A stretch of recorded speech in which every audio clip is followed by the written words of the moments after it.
اس میں یہاں پر مزید ایک چیز کہ ابو جہل نے اپنے ساتھیوں کو کہا کہ اگر تم محمد کو دیکھو صلی اللہ علیہ وسلم کو دیکھو نماز پڑھتے ہوئے تو مجھے بتانا. یعنی اس نے کہا کہ محمد صلی اللہ علیہ وسلم کیا یہاں پر بیت اللہ کے پاس آ کے سجدہ کرتے ہیں, سر ٹیکتے ہیں؟ تو اس کے ساتھیوں نے کہا کہ ہاں وہ تو نماز پڑھتے ہیں. تو اس نے کہا کہ آئندہ اگر نماز پڑھے تو مجھے بتانا.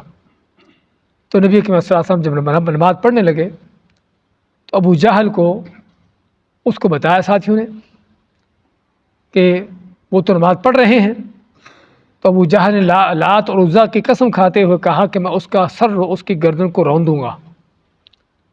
اب کیا ہوتا ہے جب آپ نماز پڑھ رہے تھے تو آیا ابو جہل آپ کی گردن کو آپ کے سر کو روندنے کے لیے, لیکن کیا ہوتا ہے کہ اس کے ساتھی دیکھتے ہیں کہ وہ پیچھے کو ہٹ رہا ہے, الٹے پاؤں پیچھے کو, اور ایسے جیسے اپنے ہاتھوں سے کوئی چیز روک رہا ہے.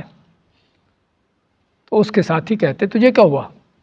تو تو گیا تھا محمد کی گردن کو روندنے کے لیے صلی اللہ علیہ وسلم, اور تو یہ کیا کر رہا ہے؟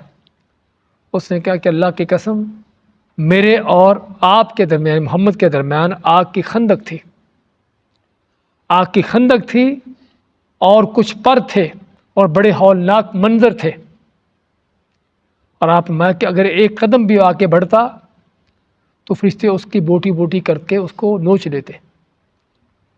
یہ اللہ تعالیٰ کی مدد جو اللہ تعالیٰ اپنے بندوں کے ساتھ کرتا ہے. تو یہاں پر ماتا اللہ تعالیٰ سند و زبانیہ کلا لا تطیعہ واسجد واقترب, تو اس کی بات نہ مانو اور سجدہ کر کے اللہ کا قرب حاصل کرو.